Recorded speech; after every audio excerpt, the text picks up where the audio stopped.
अमन इस खबर पर जानकारी के साथ यहां पर जो है वो जुड़ रहे हैं। अमन, सवाल यह है कि आखिर जब पहले से धमकियां मिल रही थी, इसकी शिकायत भी दर्ज करवाई गई थी, उसके बावजूद इतनी बड़ी घटना हो जाती है, क्या जानकारी भी इस पूरे घटनाक्रम को लेकर मिल पाई है? कौन लोग थे, कौन इसके पीछे?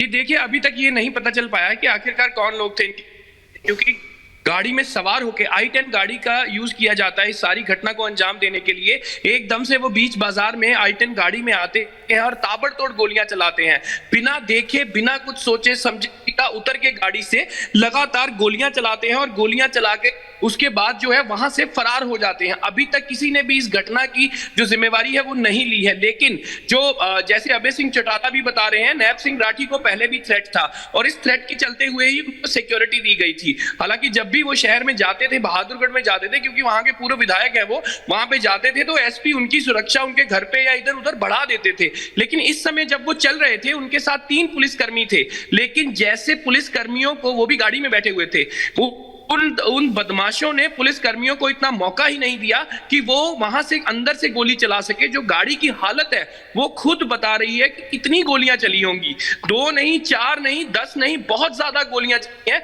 जिसके चलते हुए ये जो सारी घटना है उसको अंजाम दिया गया। हालांकि पहले ये अंदाजा जताया जा रहा था कि शायद नायब सिंह राठी जख्मी हुए हैं, उनको अस्पताल लेके जाया गया, लेकिन अस्पताल में जैसे ही पहुंचे तो डॉक्टर्स ने उनको डेड डिक्लेयर कर दिया और उनके साथ एक पुलिसकर्मी को भी डेड डिक्लेयर कर दिया। अभी जो है इंजर्ड बताए जा रहे हैं। उनकी स्टेटमेंट से यह पता चलेगा कि आखिरकार कौन थे वो लोग। और अब पुलिस जो जांच में जुट गई है, आसपास के सीसीटीवी जो है उनको खंगालने की कोशिश कर रही है। जो लोग वहां पे मौजूद थे, जिन्होंने सारी घटना होते हुए देखी है, उनसे पूछताछ चल रही है। तो इस तरह की कार्रवाई हो रही है, लेकिन इसके बीच में जैसे अभय सिंह चौटाला साफ तौर पे ये पॉलिटिकल जो ब्लेम गेम है वो शुरू कर दिया है कि सरकार के ऊपर सीधा इल्जाम लगा रहे हैं कि ये सारा सरकार का कराया धराया है, इसमें सीधी सरकार इन्वॉल्व है, इस तरह के इल्जाम लगा। लेकिन ये बहुत बड़ी घटना है, दिन दिहाड़े एक पार्टी के प्रदेश अध्यक्ष के ऊपर इस तरह से ताबड़तोड़ गोलियां चलनी और शरेब बाजार में उसकी हत्या कर देनी, वाकई में ये प्रदेश अमन, सवाल ये कि जब बार बार इसको लेकर शिकायत दर्ज कराई जा रही थी, तो आखिर क्या इसके पीछे पूरा जो है पॉलिटिकल एजेंडा था या फिर कुछ और लोग हैं जो निशाना यहां पर बनाना चाहते थे नफे सिंह को? परिवार की तरफ से जो है कोई जानकारी अभी तक मिल पाई? हालांकि भी बहुत अर्ली है, क्योंकि अभी जिस तरीके से पूरी घटना सामने आई है, लेकिन क्या इससे पहले इस तरीके के थ्रेट्स मिले थे? कभी ये सामने आई थी तमाम चीजें? अमन जी देखिए, इससे पहले भी इनको थ्रेट्स मिल चुके थे, तो जिसकी वजह से इन्होंने जो होम डिपार्टमेंट है और जो एसपी हैं लोकल, उनको भी इन्फॉर्म किया था, चिट्ठियां लिखी थी। और वो थ्रेट्स किसकी वजह से आए थे ये भी बताया गया था, लेकिन उसके चलते ही इनको सिक्योरिटी दी गई थी और अब सिक्योरिटी बढ़ाने की बात करा रहे थे।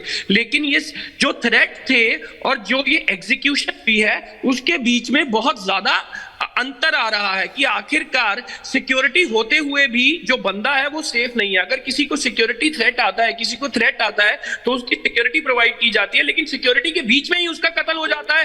ये तो एक बहुत बड़ा सवाल है। फिर उस सिक्योरिटी का आखिरकार मतलब क्या है, उस सिक्योरिटी की देने का? अगर उनके पीछे अगर उनको थ्रेट था तो एक इंटेलिजेंस इनपुट होता है कि आखिरकार इंटेलिजेंस इनपुट 0 था। उनको यही पता नहीं था कि इंटेलिजेंस डिपार्टमेंट को कि किसको कितना थ्रेट आ रहा है और कहां से थ्रेट आ रहा है। ये बहुत बड़ा सवाल खड़ा होता है।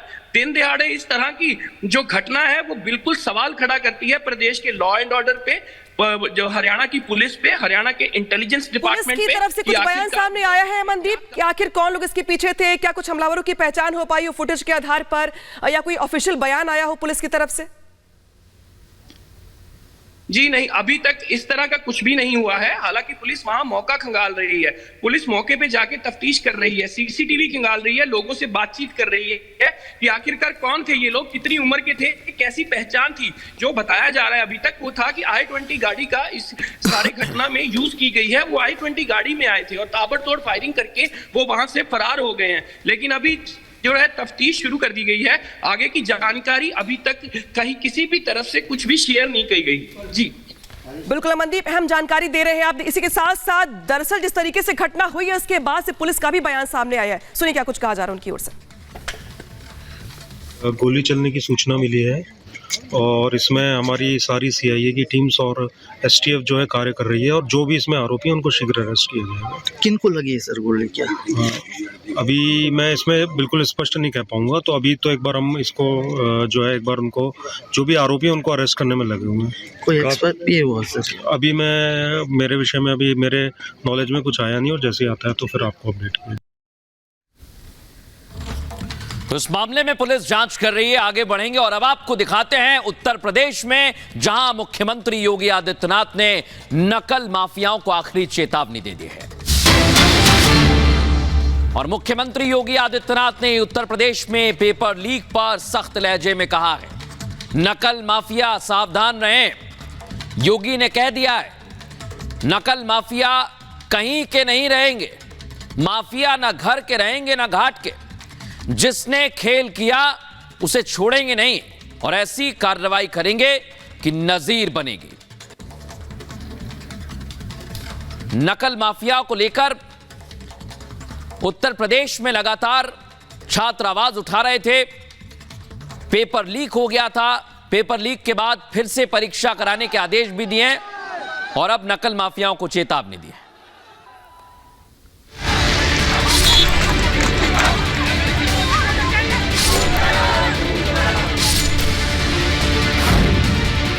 ये तस्वीर उस वक्त की है जब देश के सबसे बड़े राज्य में हजारों युवा सड़क पर उतर आए थे। लखनऊ से प्रयागराज और मुजफ्फरनगर तक प्रदर्शन कर रहे थे। वजह थी पुलिस भर्ती परीक्षा में पेपर लीक का मामला। छात्रों की चिंता अपने भविष्य को लेकर थी और गुहार योगी सरकार से कार्रवाई की लगा रहे थे। मांग उठी तो सीएम योगी ने कड़ा एक्शन लेना शुरू कर दिया। सीएम योगी ने युवाओं से वादा उनको इंसाफ दिलाने का किया है। पहले दिन से हम लोगों ने तय किया है कि युवाओं के जीवन और उनके भविष्य के साथ जो खिलवाड़ करेगा, हम लोग भी जीरो टॉलरेंस की नीति को अपना करके उन तत्वों से उतनी ही सख्ती और कठोरतम तरीके से निपटने का काम करेंगे जो हमारे युवाओं के भविष्य के साथ खिलवाड़ करने का दुस्साहस करेगा। गड़बड़ी फैलाने वालों पर कड़ी कार्रवाई शुरू हो चुकी है। अफवाह फैलाकर युवाओं को भड़काने वालों पर भी कार्रवाई का प्लान तैयार है। योगी कह रहे हैं, सरकार युवाओं के साथ खड़ी है। क्योंकि हम लोग तकनीक का उपयोग करते हैं तो हम लोगों के समान ही वे तत्व भी तकनीक का उपयोग करने लगते हैं।